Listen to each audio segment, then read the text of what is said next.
Alright, I know I've already made a why the fuck video on this game, as well as 2 gameplay videos. But, it's time to bring it all back up again. And you might be asking yourself, why would I do that? Well, if you have been living under a rock, you might not have noticed that the game is officially out of early access. That's right, Risk of Rain is now a completed game. OMG, I can't believe it. But is it still worthy of asking why the f you still haven't played it yet? Or does the finished product not live up to the hype? In the last couple of months, a lot of content has been added. We're talking new levels, a new character, new items, better multiplayer capability, and the addition of artifacts, which I will explain later, that completely changed the game. We've got a lot of things to discuss, but I don't want to waste your time, so let's just speed run through the things we've already covered. You drop down an alien planet as one of the 9 kick-ass characters, start collecting items to get stronger. Levels are super big and fun to explore because stuff is always hiding where you least expect it, but every time you live for more than 5 minutes, the game is like, hey, you can't be doing that around here! So then it starts throwing all kinds of nasty aliens with you on all different kinds of elements, and the soundtrack is super awesome, and then you break frames along the way!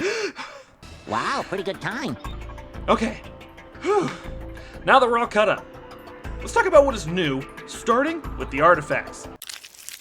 These are basically new in-game mods that completely change the way the game is played. This includes making enemies drop items instead of having to buy them from chests, everything exploding on death, or my personal favorite, everyone does 500% more damage, But have 10% health. I love this one. It is both the most stressful and most adrenaline-filled way to play the game. You are filled with unlimited power! But at the same time, stubbing your toe means instant death. But how do I unlock them? Great question! Remember earlier during the speedrun when I said levels are always hiding something? What I was referring to was the artifact tablets. These tablets will give you a code that you put into a computer on stage 5 that will send the player to a whole new trial that changes the rules of the world. It's a great way to reward the player on multiple levels, and let them rewrite the rulebook whenever they choose. After beating the trial, you can freely use the newly acquired artifact at the start of a run to spice things up. You can unlock 16 different artifacts to mix and match, or just use them all at once to create a whole new level of hell. Speaking of new level, you like that segue? Let's talk about the moon! The moon has become the final level added to the game, and while it's awe-inspiring the first time you make it there, seeing these creepy sentinels waiting for you, it doesn't actually offer much to the player. But I suppose that is because the main draw is fighting the final boss, Mithrix. But it still would have been nice, to have a bit more of a challenge to get there, especially when the other levels throw so many enemies at you, and the moon has like 12? Like that isn't even a joke.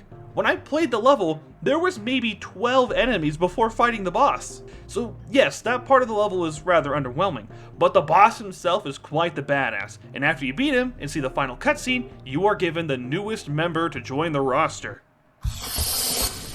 Look at me, sure. Look at me, sure. I'm the captain. The captain is a great addition to the cast of characters. He allows the player to play more defensively with drones that protect him from projectiles, and he creates beacons to assist the team. He charges into battle with his trusty shotgun, and actually turned out to be a huge asset to the multiplayer experience since everyone can benefit from his resupply ability. Most of the characters are catered around the single player experience, but having one after beating the game by yourself and allowing you to return to the multiplayer with an actual support character completely changes how the game is played. We also got quite a few new items that are all pretty useful. We're talking about big worms, organs, urns, this spine thing, a voodoo doll, and an itty bitty little drum. We now also have the ability to scrap the items that you don't want and rebuild them with the 3D printers around the map. It's a great way to help players who feel like they're being cheated by the RNG. So when they ultimately die, they have no other excuse other than that they were bad at the game. And now, if all the new stuff added to this game, and the core game that was already there, is still not enough for you, well, I do have one more thing to point out.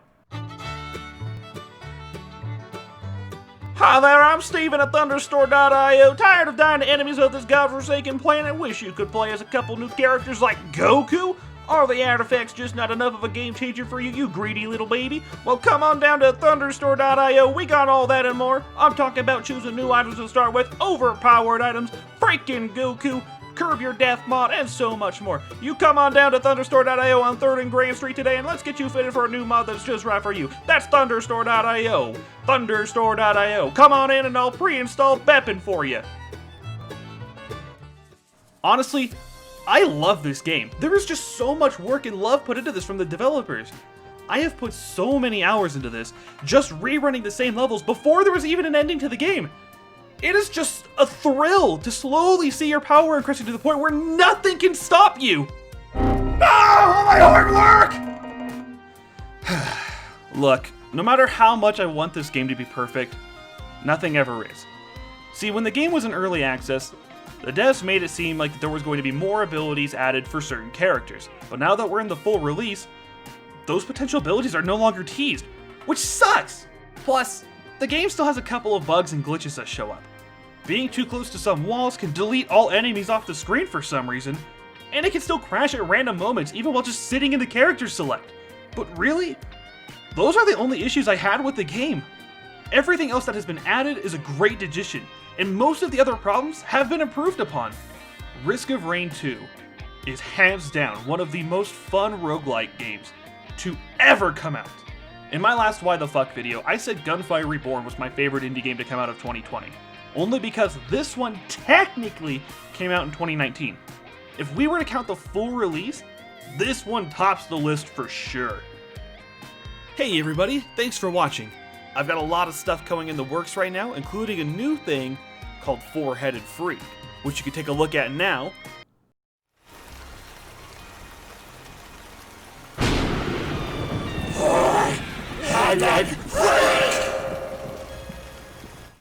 And it's going to be great. So if that interests you, consider subscribing to the channel and let me know what games I should check out next. It's going to be a ton of fun. I won't spoil it until it's out, but stick around.